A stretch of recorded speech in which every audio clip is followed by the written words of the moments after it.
31 जनवरी से शुरू होने जा रहे विधानसभा के सत्र से पहले विधानसभा में स्पीकर वासुदेव देवनानी की अध्यक्षता में सर्वदलीय बैठक हुई, जिसे सीएम भजनलाल शर्मा के अलावा नेता प्रतिपक्ष टीकाराम जूली, संसदीय कार्य मंत्री जोगाराम पटेल और बीएसपी विधायक मनोज न्यांगली सहित नेता मौजूद रहे। और इसके अलावा इस बार विधानसभा अलग कलेवर में दिखेगी।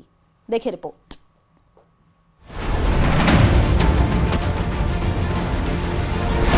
बजट सत्र से पहले बदली विधानसभा की तस्वीर। ग्रीन की जगह पिंक किया कारपेट।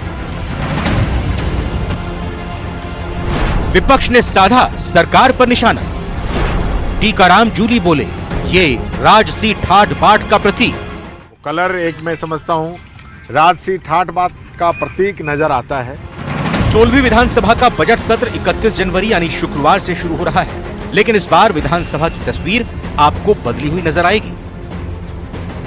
एक तरफ माननीय के आसन पर टैबलेट लगा दिए गए हैं, तो दूसरी ओर हरा दिखाई देने वाला कारपेट अब पिंक हो गया है। तो वायरिंग में पुराना कारपेट और बाकी बदलना एक आवश्यक हो जाता है। उसके बाद लगा कि गुलाबी नगरी है, तो गुलाबी नगरी में गुलाबी रंग यदि लेते हैं तो और अच्छा रहेगा। और वैसे भी इस बिल्डिंग का जो कलर है लगभग गुलाबी से मिलता जुलता है। विधानसभा के फ्लोर का रंग अब पिंक हो गया है। ऐसे में सत्ता पक्ष का विपक्ष के निशाने पर आना लाजमी था। इसे मुद्दा बनाते हुए नेता प्रतिपक्ष टीकाराम जूली ने सरकार की मंशा पर सवाल खड़े किए हैं। पहले जो हरा कलर था, जो एक किसान का, समृद्धि का, जमीन का, जुड़ाव का प्रतीक वो कलर था, और अब सरकार ने अपने हिसाब से चेंज किया है। तो हो सकता है राजसी ठाट बाट वाली बातें यहाँ पे होंगी। किसान की, मजदूर की बात अब कौन सुनेगा?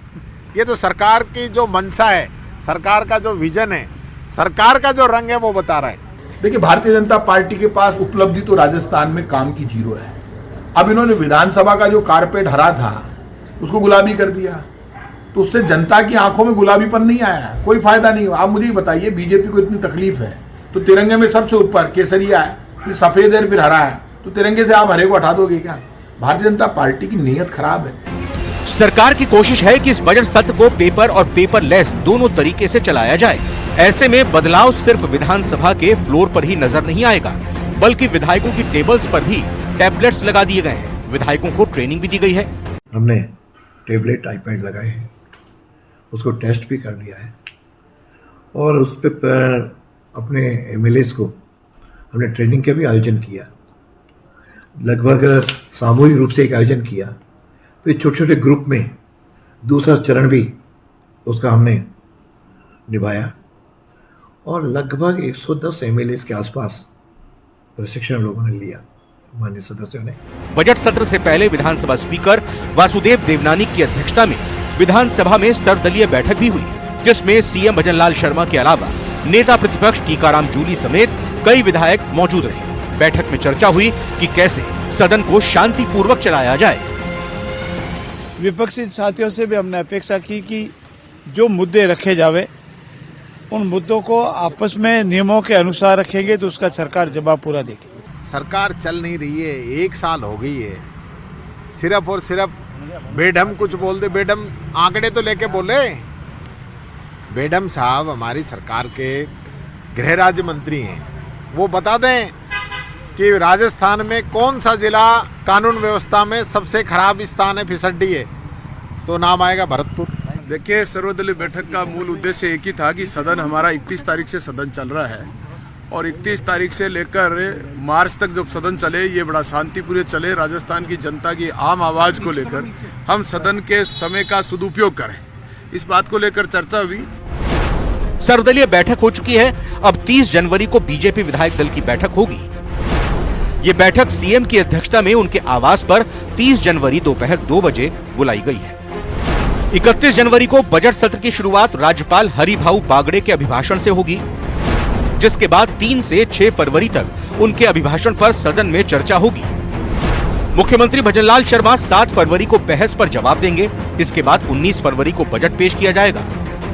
बजट सत्र की शुरुआत में कुछ ही वक्त बचा है, लेकिन उससे पहले सदन के फ्लोर की बदली रूपरेखा विपक्ष को सत्ता पक्ष पर हमला करने का मौका दे रही है। ऐसे में विपक्ष के तेवर बता रहे हैं कि बजट सत्र हंगामेदार रह सकता है। Bureau report, news 18 Rajasthan. Dotasra को फोबिया हो गया। उदयपुर में पूर्व नेता प्रतिपक्ष राजेंद्र सिंह राठौड़ ने गोविंद सिंह डोटासरा पर तंज कसते हुए कहा कि डोटासरा को फोबिया हो गया है।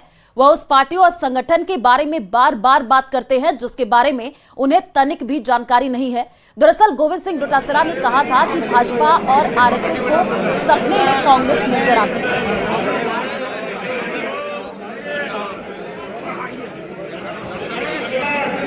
डोटासरा जी की टिप्पणी पर मैं क्या बात कहूं। उनको इस तरह का फोबिया हो गया है कि वो एक ऐसे संगठन पर, जिस संगठन के बारे में उनको ABCD नहीं मालूम, उस पर भी आकर टिप्पणियां करते हैं। उन्हें वो भयक्रांत है कि सरकार जिस ओर बढ़ रही है, पिछली सरकार के समय में जो भ्रष्ट कारनामे हैं उनकी परतें खुलती जा रही है। पेपर लीक पर बहुत से लोगों के खिलाफ कार्रवाई हुई, इसलिए इस प्रकार की भूमिका वो बात करते हैं। विधानसभा का सत्र आ रहे हैं, उसमें वो बात कहें तो अच्छा लगेगा।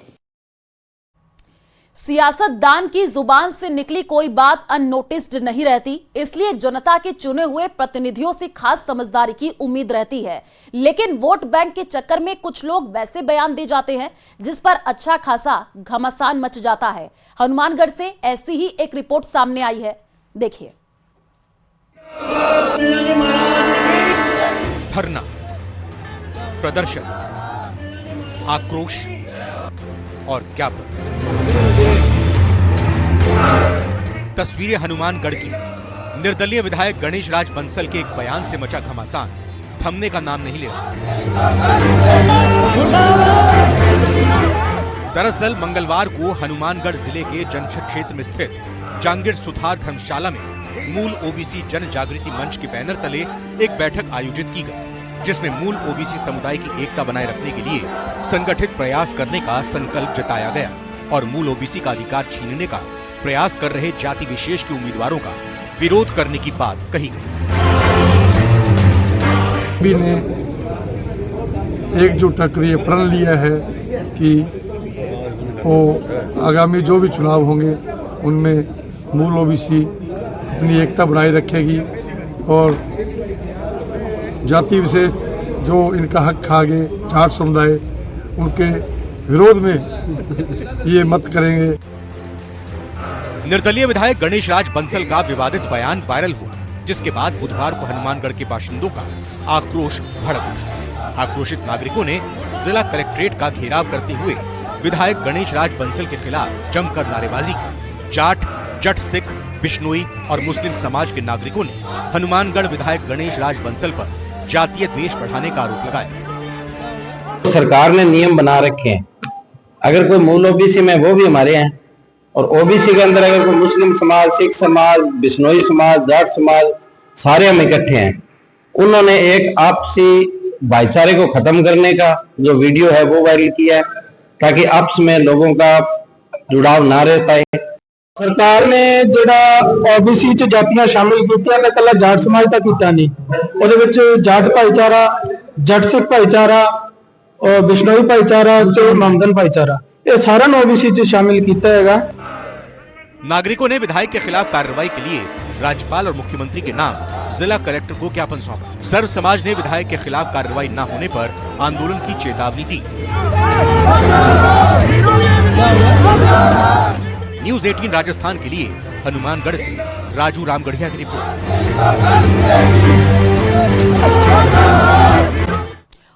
राजस्थान सरकार के 1 महीने पहले लिए गए एक फैसले को लेकर जमकर विरोध किया जा रहा है। जिला और संभाग खत्म करने के बाद नीम का थाना और पाली में आज भी मुद्दा गर्म है, देखिए।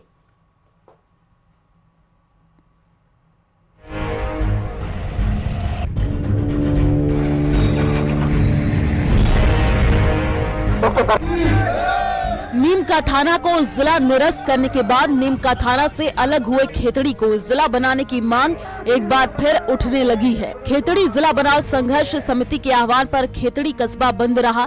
खेतड़ी बंद को व्यापार मंडल और सब्जी मंडी के विक्रेताओं का समर्थन भी मिला। खेतड़ी को जिला बनाने की मांग को लेकर खेतड़ी जिला बनाओ संघर्ष समिति ने मुख्य बाजार से उपखंड कार्यालय तक आक्रोश रैली भी निकाली और सरकार को आंदोलन की चेतावनी दी। व्यापार संघ के जो व्यापार मंडल अध्यक्ष हैं उन्होंने भी खेतड़ी बंद रखे, बढ़िया सहयोग किया और हम ये चाहते हैं कि वो जुलूस के रूप में सब आए, यहाँ उपखंड कार्यालय के सामने आए और यहाँ मुख्यमंत्री का नाम ज्ञापन भेजा। हम चाहें कि ये ठिकाना की विरासत है, खेतड़ी बहुत बड़ी विरासत है, ये सब मानदंड पूरे करती है, तो इसलिए इसको खेतड़ी को जिला बनाया जाए। व्यापार मंडल से सहयोग मांगा था और व्यापार मंडल पूर्ण समर्थन करता है। तमाम व्यापारी अपनी स्वेच्छ इच्छा से अपने प्रतिष्ठान बंद रखे। खेतड़ी को जिला बनाने की मांग को लेकर प्रदर्शन करते हुए उपखंड अधिकारी को सीएम के नाम ज्ञापन सौंपा गया और स्थानीय नेताओं और व्यापारियों ने 30 जनवरी को पूर्ण बंद और चक्का जाम का ऐलान किया है, जिसे बार एसोसिएशन सहित विभिन्न संगठनों का समर्थन मिल रहा है। खेतड़ी की जनता ने खेतड़ी बाजार से और जुलूस के रूप में उपखंड कार्यालय तक इकट्ठा होकर और इस जिला बनाओ संघर्ष समिति के नेतृत्व में मार्च किया था और मुख्यमंत्री के नाम एसडीएम खेतड़ी के मार्फत ज्ञापन भी भेजा है। सारा काम जो शांतिपूर्ण तरीके से किया गया और इसमें अभिभाषक संघ खेतड़ी भी अपना पूर्ण योगदान प्रदान कर रहा है। आज व्यापार मंडल खेतड़ी से बंद के आह्वान पर, जिला बनाने के बंद के आह्वान पर उनसे समर्थन मांगा, उन्होंने पूरा समर्थन दिया। आज पूर्ण रूप से खेतड़ी बंद है और हमें राज्य सरकार पे, न्याय पे पूरा भरोसा है। खेतड़ी के साथ न्याय।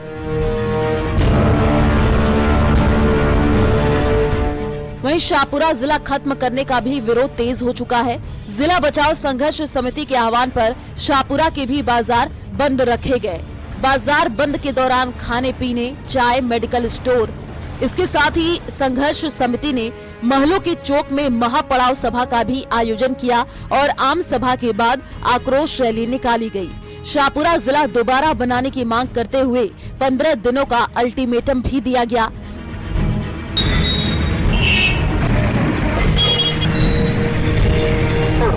वहीं केवल पाली में भी संभाग बचाओ आंदोलन संघर्ष समिति ने शहर बंद रखा। इस बंद को पाली के 36 कौम के लोगों के साथ व्यापार मंडल ने भी पूर्ण समर्थन दिया, जिसके चलते सभी लोगों ने प्रतिष्ठान बंद रखकर पाली बंद का समर्थन किया। हालांकि इस दौरान आवश्यक सेवाओं को बंद से बाहर रखा गया ताकि आम आदमी को परेशानी का सामना न करना पड़े। Bureau report, news 18 Rajasthan.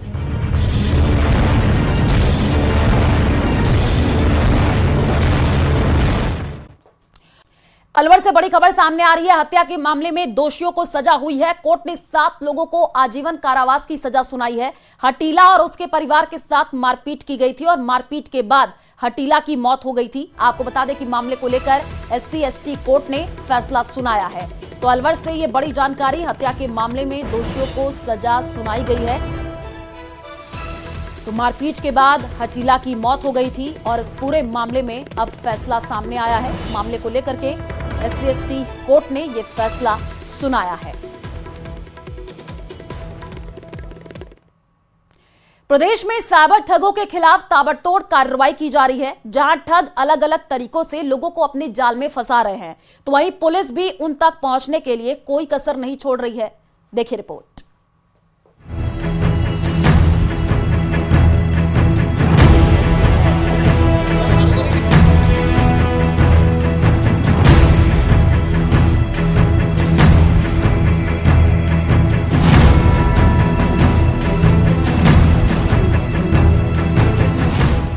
Shri Ganganagar police ने ऑपरेशन साइबर शील्ड के तहत शेयर बाजार में कई गुना मुनाफा कमाने का झांसा देकर करोड़ों रुपए की ठगी करने वाले साइबर गैंग के 2 ठगों को गिरफ्तार किया, जिनके कब्जे से 10 लाख कैश, 6 मोबाइल और एक लग्जरी कार जब्त की है। प्रारंभिक जांच पड़ताल में 1000 करोड़ तक की साइबर ठगी की सूचना मिल रही है।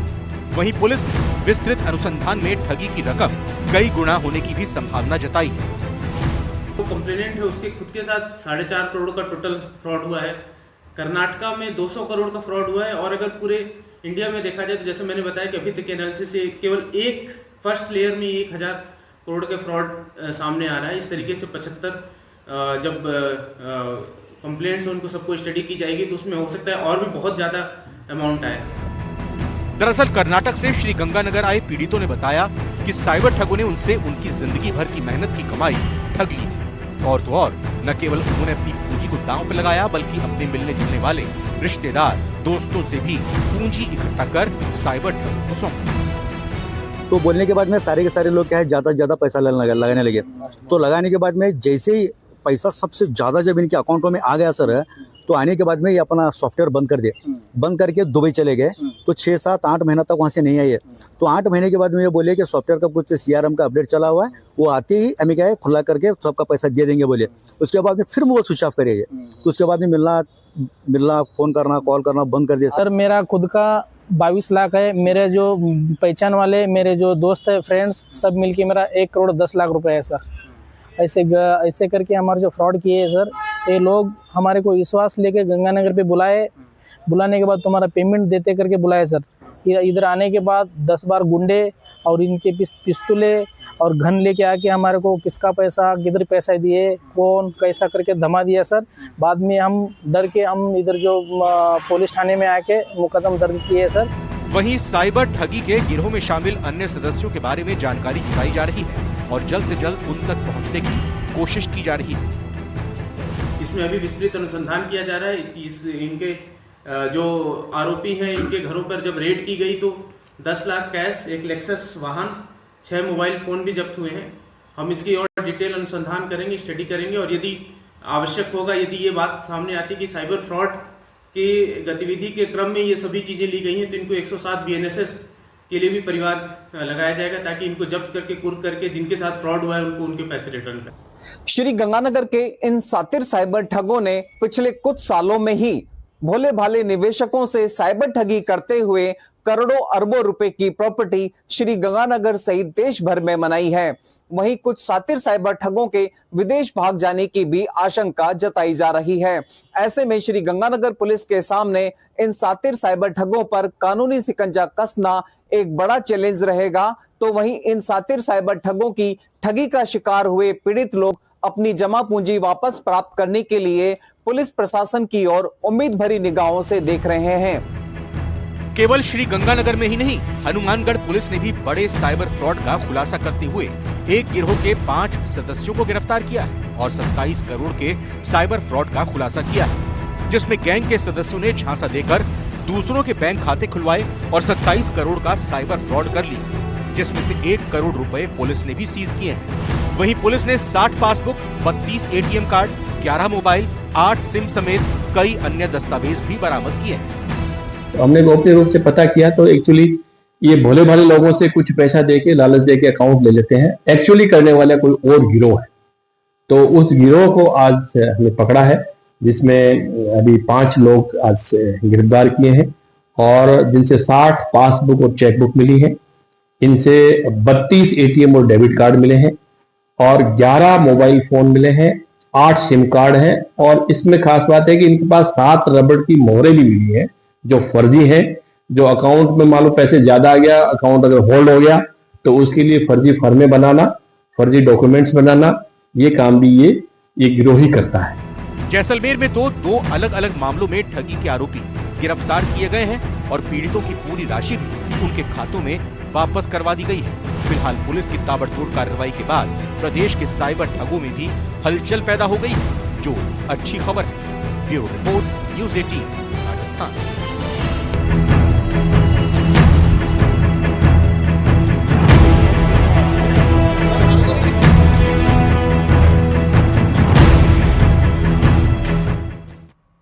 हाईकोर्ट की LDC भर्ती परीक्षा में पेपर लीक मामले को लेकर एसओजी ने बड़ी कार्रवाई की है और 9 पेपर माफिया को गिरफ्तार किया है।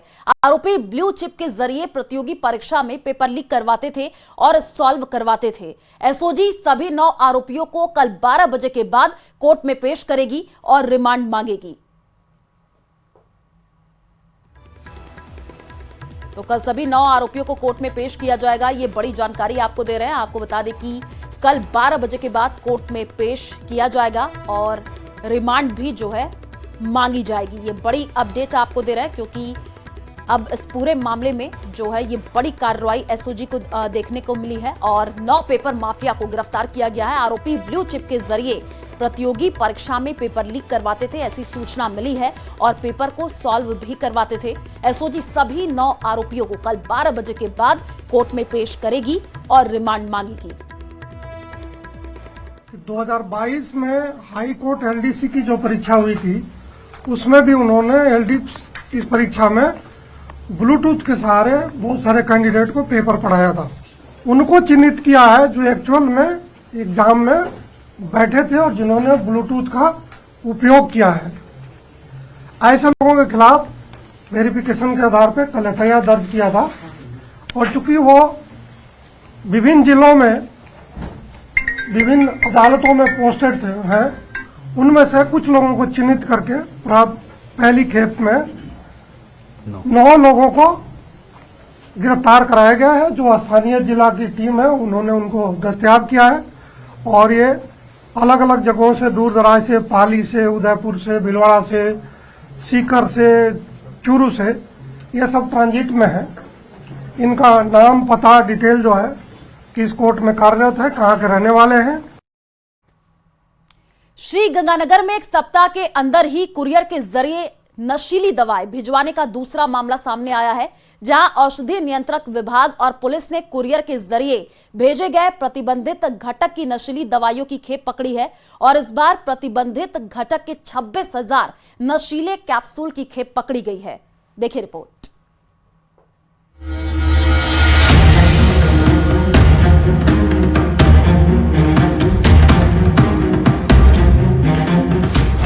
कुरियर के जरिए नशीली दवाओं का व्यापार।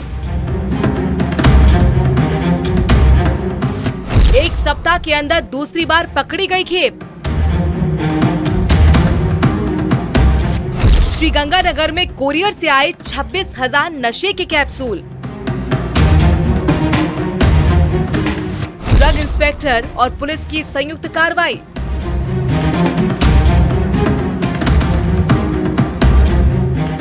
एक सप्ताह के अंदर ये दूसरा मौका है जब ड्रग इंस्पेक्टर और पुलिस ने संयुक्त कार्रवाई करते हुए प्रतिबंधित दवा की बड़ी खेप पकड़ी है।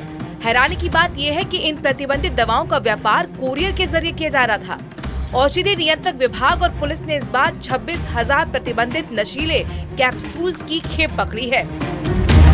24 जनवरी 2025 को जो कार्रवाई की गई उसके अंदर लगभग 28,000 कैप्सूल की हमने बरामदगी की। दूसरी कार्रवाई में 26,000 कैप्सूल की बरामदगी हुई। प्रथम कंसाइनमेंट अनूपगढ़ जिले के HIDD के मन्नत मेडिकल स्टोर के नाम से बुक करवाया गया था। प्रथम दृष्टया मेडिकल स्टोर के संबंधित फर्म मालिक के इतर अन्य व्यक्ति का इन्वॉल्वमेंट सामने आया है, जिसने जालसाजी करते हुए मेडिकल स्टोर के लाइसेंस पर उक्त दवाइयों को मंगवाया है और रास्ते में डिलीवरी लेने की कोशिश और प्रयास में पहले भी उसने कोई डिलीवरी प्राप्त करने की सूचना प्राप्त हुई है। जानकारों की माने तो अंबाला के काला अंब कस्बा स्थित टेक फार्मा की तरफ से प्रतिबंधित घटक के 26,000 नशीले कैप्सूल कुरियर के जरिए भिजवाए गए हैं, जिनमें से 6,000 नशीले कैप्सूल बनवाली के साई मेडिकल स्टोर और 20,000 नशीले कैप्सूल घरसाना के 6GD के मन्नत मेडिकल स्टोर के नाम से भिजवाए गए हैं। सभी इस तरीके की कुरियर सर्विस जहां से मेडिकल स्टोर दवाइयाँ मंगवाते हैं उन सभी को एक अभियान के तौर पे चेक किया जाए और बाहरी राज्यों से यहाँ सप्लाई होने वाली सप्लाई चेन को भी ट्रेस आउट किया जाए। इन दोनों कंसाइनमेंट जो बरामद हुए हैं इनकी सप्लायर फ्रॉम अम्बाला की है, जिसको इस संबंध में नोटिस जारी कर जब से जिला श्री गंगानगर में प्रिगावालिन 300 mg कैप्सूल को प्रतिबंधित किया गया है उसकी पूरी सप्लाई विवरण मांगा गया है। जो भी ऑर्डर बुक करने संबंधी तथ्य हैं उनके बारे में भी पूछताछ की गई। इससे पहले 24 जनवरी को भी कुरियर के जरिए भेजे गए प्रतिबंध घटक के 28,000 प्रतिबंधित घटक के नशीले कैप्सूल बरामद किए गए थे। श्री गंगानगर जिला ड्रग कंट्रोल और सदर थाना पुलिस ने संयुक्त रूप से कार्रवाई करते हुए प्रतिबंधित घटक की नशीली दवाओं की खेप को जब्त कर मामला दर्ज कर अनुसंधान शुरू कर दिया है। भारत पाक अंतर्राष्ट्रीय सीमा पर स्थित राजस्थान के सीमावर्ती जिले श्री गंगानगर में पनप रहे मेडिकेटेड नशे के काले कारोबार पर औषधि नियंत्रक विभाग और सदर थाना पुलिस ने संयुक्त रूप से कार्रवाई करते हुए कुरियर के जरिए भेजे गए 2 बड़ी कंसाइनमेंट जब्त कर प्रतिबंधित घटक के 54,000 नशीले कैप्सूल्स बरामद किए हैं। श्री गंगानगर के औषधि नियंत्रक विभाग और सदर थाना पुलिस ने संयुक्त रूप से मामले की पड़ताल शुरू करते हुए मेडिकेटेड नशे के काले कारोबार में शामिल अन्य लोगों के बारे में जानकारी जुटाना शुरू कर दिया है, ताकि मेडिकेटेड नशे के काले कारोबार पर प्रभावी शिकंजा कसा जा सके। अशोक शर्मा, न्यूज़ 18 श्री गंगानगर। और इसी बीच जयपुर से बड़ी खबर सामने आ रही है। जयपुर में एसीबी की सबसे बड़ी कार्रवाई देखने को मिली है। राजस्थान आवासन मंडल में यह कार्रवाई हुई है। जूनियर लॉ ऑफिसर प्रशांत गुप्ता ट्रैप किए गए हैं। आपको बता दें कि घूस लेते रंगे हाथों गिरफ्तार किया गया है। 1 लाख की रिश्वत लेते गिरफ्तारी हुई है। एसीबी की सबसे बड़ी कार्रवाई देखने को मिली है जयपुर में। राजस्थान आवासन मंडल में यह कार्रवाई हुई है। आपको बता दें कि जूनियर लॉ ऑफिसर प्रशांत गुप्ता को ट्रैप किया गया है।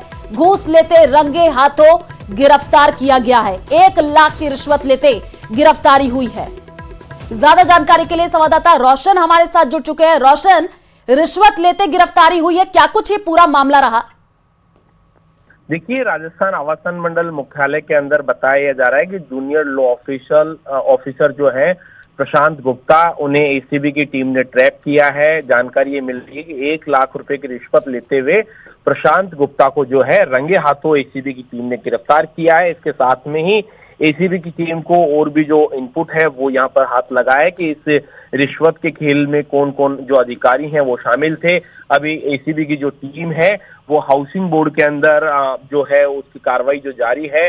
बताया जा रहा है कि ये जो रिश्वत है किसी प्रकरण के संबंध में यहाँ पर जो डिमांड की गई थी, उसकी जो रिश्वत की जो जानकारी है परिवादी ने एसीबी को दी थी। उसके बाद में एसीबी की टीम ने जो जूनियर लॉ ऑफिसर है प्रशांत गुप्ता, उन्हें ट्रैप किया है। इस पूरे मामले में एसीबी को कई जो अहम जो जानकारी है वो भी लगी। इससे जो जुड़े हुए जो अधिकारी हैं प्रशांत गुप्ता के, किन किन अधिकारियों से तार जुड़े हुए थे, कौन कौन सी फाइल्स जो पेंडिंग है, वो सारी जानकारी एसीबी की टीम है वो खंगालने में भी हाल फिलहाल जुटी हुई है। बिल्कुल रोशन, यानी कि अब जब प्रशांत गुप्ता से पूछताछ किया जाएगा तो क्या इनके साथ जो जुड़े हुए अन्य अधिकारी हैं उन पर भी गाज गिर सकती है? जी बिल्कुल, देखिए इनके सीनियर ऑफिसर है। हालांकि एसीबी की टीम ने उनका जो नाम है वो ओपन नहीं किया है, लेकिन जानकारी ये मिल रही कि उनसे भी काफी जो उनसे संबंधित जो अहम जो जानकारी है वो हाथ लगी है। प्रशांत गुप्ता किन के इशारे के ऊपर किन अधिकारियों के लिए काम कर रहा था, क्योंकि प्रशांत गुप्ता खुद जूनियर लॉ ऑफिसर है। इनके जो सीनियर ऑफिसर्स हैं जो लॉ विंग है या इसके अलावा जो इंजीनियरिंग विंग है, उनमें कौन कौन अधिकारी शामिल है ये तो इन्वेस्टिगेशन के बाद में ही पता लग पाएगा। लेकिन हाल फिलहाल जो राजस्थान आवासन मंडल का जो मुख्यालय है जनपद के ऊपर, वहां पर एसीबी की जो टीम है वो रोशन, एसीबी की ये बड़ी कार्रवाई है। आप नजर बना करके रखिए, आगे भी आपसे अपडेट लेंगे। फिलहाल शुक्रिया तमाम जानकारी साझा करने के लिए।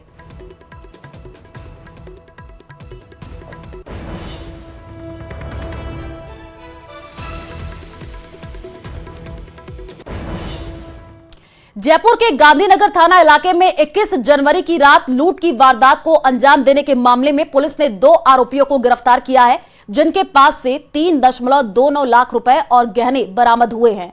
पुलिस की माने तो आरोपी उत्तराखंड से नेपाल भागने की फिराक में था।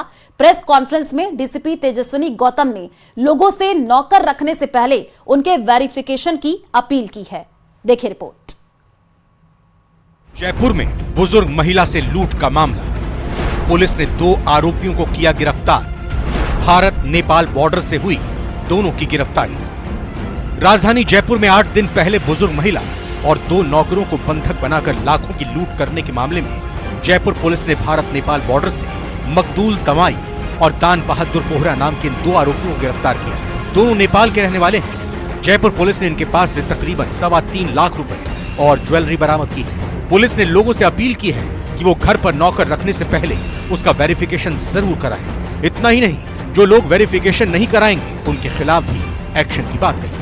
आप लोगों के माध्यम से मेरा सिर्फ जयपुर की जनता को इतनी ही अपील है कि जब भी हम किसी टेनेंट को, किराएदार को या सर्वेंट को रखते हैं तो ये जिम्मेदारी हमारी है कि हम उसकी पुलिस वेरिफिकेशन कराएं और साथ ही साथ ये सभी मकान मालिकों के लिए ये जिम्मेदारी है, कानूनन जिम्मेदारी है कि यदि आपका किराएदार कोई ऐसी गतिविधि करता है या कोई ऐसा क्राइम करता है जिससे कि पब्लिक एट लार्ज को फर्क पड़ता है या हीनियस क्राइम करता है, और अगर आपने वेरिफिकेशन नहीं कराई है तो मकान मालिक के खिलाफ भी संबंधित धाराओं में कानूनन कार्रवाई की जा सकती है। गौरतलब है कि करीब 8 दिन पहले जयपुर के कानोता बाग में देवी पथ पर बना मंजू कोठारी नाम की बुजुर्ग महिला का वही मकान है जिसमें वारदात से महज 10 दिन पहले काम पर रखी गई सावित्री नाम की महिला ने अपने 2 साथियों के साथ मिलकर वारदात को अंजाम दिया था। बुजुर्ग महिला और उसके अन्य 2 नौकरों को बंधक बनाकर तकरीबन 60 से 70 लाख रुपए की लूट की। बुजुर्ग महिला अकेले रहती है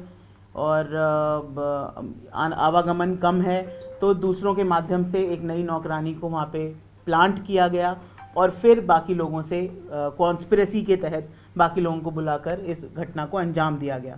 तो ये मकदूल ने किया, और जो दूसरा व्यक्ति है जो हमारा आरोपी है जिसने इन सबको बिना किसी आइडेंटिटी कार्ड के या फर्जी आइडेंटिटी कार्ड पे दान बहादुर ने इनको रुकवाया और इनको यहाँ से भगाने में जो सहयोग दिया वो व्यक्ति भी हमारे पास है। हमारे पास लूटी हुई रकम का लगभग 1/3 से ज़्यादा रकम हमने अभी तक रिकवर कर ली है, और सोने और चांदी के काफ़ी आइटम्स जो परिवादिया ने बाद में हमें बताए थे, क्योंकि एफआईआर के टाइम पे वो इसको नहीं गिन पाई।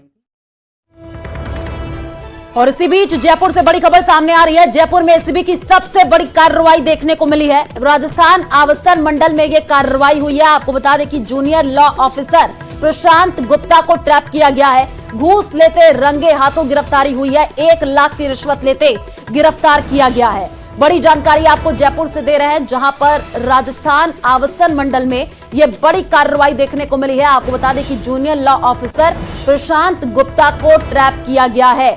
घूस लेते रंगे हाथों गिरफ्तारी हुई है। 1 लाख की रिश्वत लेते ये गिरफ्तारी हुई है। और ज्यादा जानकारी के लिए संवाददाता रोशन हमारे साथ लाइव जुड़े हुए हैं। रोशन, जरा आप कहां पर मौजूद हैं, वहां से तस्वीर दिखाइए, क्योंकि ये बड़ी जानकारी है। घूस लेते रंगे हाथों गिरफ्तारी हुई है प्रशांत गुप्ता की। जी बिल्कुल, देखिए जेएलओ जो प्रशांत गुप्ता है उसको एसीबी की टीम ने रंगे हाथों ट्रैप किया है। इस वक्त मैं मौजूद हूं, आप ये तस्वीरें देख सकते हैं, हाउसिंग बोर्ड का ही जो मुख्यालय यहाँ पर है। एसीबी की टीम इस वक्त जो है वो यहाँ पर जो कार्रवाई वो यहाँ पर कर रही है। तस्वीरें आप यहाँ पर देख सकते हैं कि अभी पूरी तरीके से ये जो पूरा एरिया है उसे एसीबी ने अपने हाथ कहा जा सकता है कि अपने कब्जे में यहाँ पर ले लिया। जो तमाम जो फाइलें हैं वो खंगाली जा रही थी, उनके जो मोबाइल हैं वो जब्त कर लिए हैं। आप तस्वीरें देख सकते हैं कि जो एसीबी की जो टीम है वो यहाँ पर पूरे इन्वेस्टिगेशन में यहाँ पर जुटी हुई है। इसमें बताया जा रहा है कि जो जूनियर लॉ ऑफिसर है उनसे जो संबंधित जो अधिकारी है उनसे भी जो जानकारी है वो यहाँ पर जुटाई जा रही है। कुल मिलाकर कहा जा सकता है कि ये जो कार्रवाई है इसके अंदर कई अहम जो जानकारी है वो अब तक एसीबी को मिली है। बिल्कुल, और तस्वीरें भी आप दिखा रहे हैं जहां पर एसीबी की टीम पहुंची हुई है। क्या रोशन, इससे पहले भी प्रशांत गुप्ता के खिलाफ ऐसा कोई मामला सामने आया था या कोई ऐसी सूचना मिली थी, घूस लेने का पूरा मामला रहा हो? जी बिल्कुल, देखिए जो प्रशांत गुप्ता को लेकर ये जो शिकायत है एसीबी की टीम को जैसे ही मिली तो इस शिकायत का सत्यापन किया गया। जब शिकायत की जब पुष्टि हुई तो ऐसे में एसीबी की टीम ने जो यहाँ पर परिवादी की ओर से यहाँ पर रिश्वत देने का जो पूरी जो घटना है वो यहाँ पर इसमें कहीं ना कहीं कहा जा सकता है कि एसीबी की टीम इसमें कामयाब यहाँ पर हुई और 1 लाख रुपए की जो रिश्वत है वो प्रशांत गुप्ता जो जूनियर लॉ ऑफिसर है वो यहाँ पर ले रहे थे। मैंने पहले भी बताया कि इस पूरे कहा जा सकता है कि इस भ्रष्टाचार के खेल के अंदर अधिकारी पहुंचे हुए हैं। जरा तस्वीर दिखाने की कोशिश कीजिएगा। हेलो, ये तस्वीरें आप यहाँ पर देख सकते हैं कि जो भी एसीबी की टीम है उन्होंने पूरी इस जो ऑफिस को अपने कब्जे के अंदर यहाँ पर ले लिया है और एसीबी के अधिकारी भी इस पूरे मामले में कुछ भी कहने के लिए तैयार नहीं। लेकिन ये तस्वीर आप यहाँ पर देख सकते हैं कि अंदर की ओर जो एसीबी की जो टीम है वो यहाँ पर जो जेएलओ है प्रशांत गुप्ता है उन्हें गिरफ्तार यहाँ पर कर लिया गया है। जो जानकारी है वो यहाँ पर उनसे जो जुटाई जा रही है और उससे संबंधित जो फाइलें हैं वो उन्हें जो फाइलों को यहाँ पर जब्त कर लिया गया है। ये राजस्थान आवासन मंडल की जो लो सेक्शन ये यहाँ पर है, वो आप यहाँ पर देख सकते हैं कि इस पूरे लो सेक्शन के अंदर जो फाइल्स हैं उन्हें कहा जा सकता है कि एसीबी की टीम ने अपने कब्जे में यहां पर ले लिया है। बताया जा रहा है कि इस पूरे प्रकरण के अंदर कई अधिकारी जो शामिल हैं कि किस तरीके से जो लोगों के ऊपर दबाव डालते थे, जो विधिक परामर्श देने के बजाय कहा जा सकता है कि राजस्थान आवासन मंडल से जो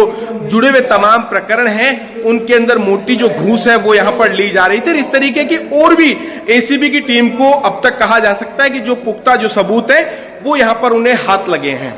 बिल्कुल रोशन, क्योंकि अधिकारी पहुंचे हुए हैं, फाइलें खंगालते हुए नजर आ रहे हैं। जाहिर सी बात है कि इससे पहले भी कई बार इनपुट मिले होंगे, तभी एसीबी ने इस बड़ी कार्रवाई को अंजाम दिया है। क्या लगता है कि कई बड़े नाम और भी सामने आ सकते हैं रोशन, जब पूछताछ की जाएगी प्रशांत गुप्ता से? तो